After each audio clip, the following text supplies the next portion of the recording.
बिस्मिल्लाहिर्रहमानिर्रहीम बिस्मिल्लाहिर्रहमानिर्रहीम अस्सलाम वालेकुम वरहमतुल्लाहि वबरकातुहू। आज से एक नया सिलसिला शुरू करने लगी हूँ कि कुरान पाक की सूरतें किस तरह से हम देख सकते हैं कि उसमें अल्लाह ताला की क्या नसीहत है हमारे लिए। तो आसान और मुख्तसर और जामे अल्फाज में हम इस देखेंगे इंशाअल्लाह ताला, ताकि हमें पता चल सके कि कुरान पाक में क्या है। उसमें सबसे पहले हम सूरह फातिहा लेते हैं।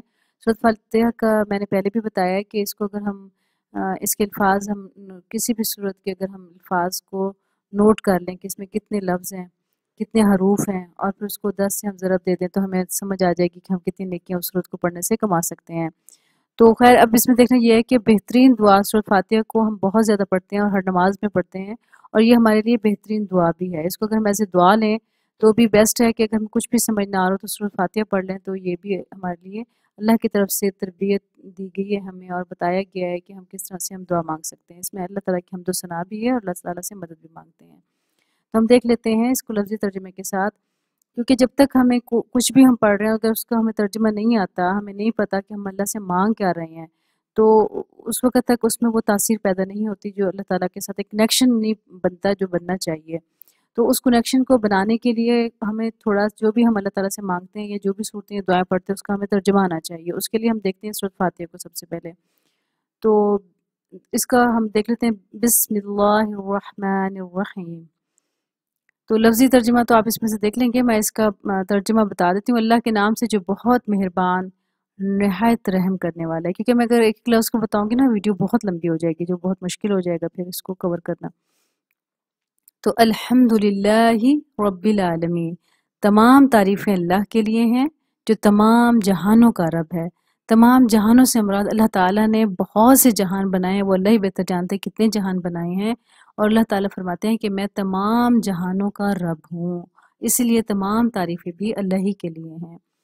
और रहमान और रहीम, बहुत मेहरबान, बहुत रहम करने वाला है। यानी एक तो होता है ना मेहरबान, एक होता है बहुत मेहरबान। तो अल्लाह ताला बहुत ज़्यादा मेहरबान है और बहुत ज़्यादा रहम करने वाला है। मालिक यौम दिन, मालिक है बदले के दिन का मालिक है। बदले का दिन यानी क़यामत का दिन, जिस दिन हमें बदला मिलेगा। यानी इस दुनिया में से जब हम आखिरत की तरफ जाएंगे तो वो हमारा बदले का दिन होगा, यानी हमने जो कुछ यहाँ पे कमाया उसका बदला हमें जहाँ मिलना है। तो अल्लाह ताला उस बदले के दिन का भी मालिक है। पीछे बताया तमाम जहानों का मालिक है। फिर एक और दिन आएगा जिसे हम क़यामत का दिन कहते हैं, उसको बदले का दिन भी कहा जाता है। तो अल्लाह ताला बदले के दिन का भी मालिक है, यानी हम अच्छा कर रहे हैं इस दुनिया में या बुरा कर रहे हैं, इसका हमें बदला मिलेगा उस दिन। यानी मरने के बाद जो क़यामत कायम होगी उसमें, जो आखिरत का दिन होगा, तो उसका भी अल्लाह ताला मालिक है। इय्याका नअबुदु व इय्याका नस्तईन, हम सिर्फ तेरी ही इबादत करते हैं और सिर्फ तुझे ही से मदद चाहते हैं। तो हमें सिर्फ इबादत भी अल्लाह ताला की ही करनी चाहिए और करते हैं।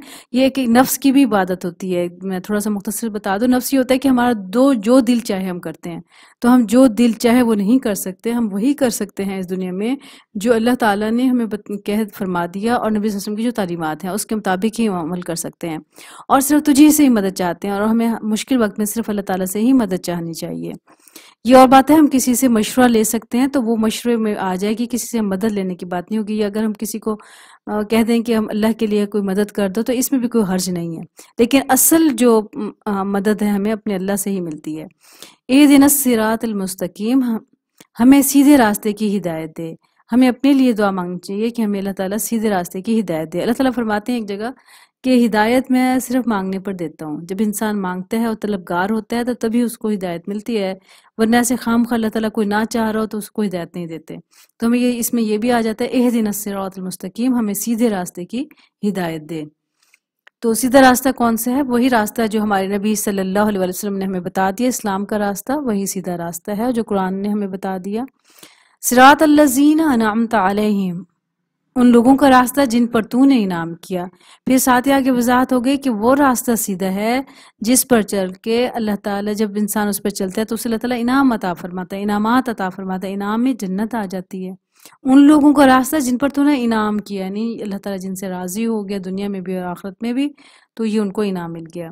गैरिल मग़ज़ूबी अलैहिम वलद्दाल्लीन, ना इनका जिन पर गजब किया गया और ना इनका जो गुमराह हुए, यानी उन लोगों का रास्ता नहीं जो जिन पर गजब किया, अल्लाह का अजाब जिन पे नाजिल हुआ, और ना उनका रास्ता चाहिए जो गुमराह हुए।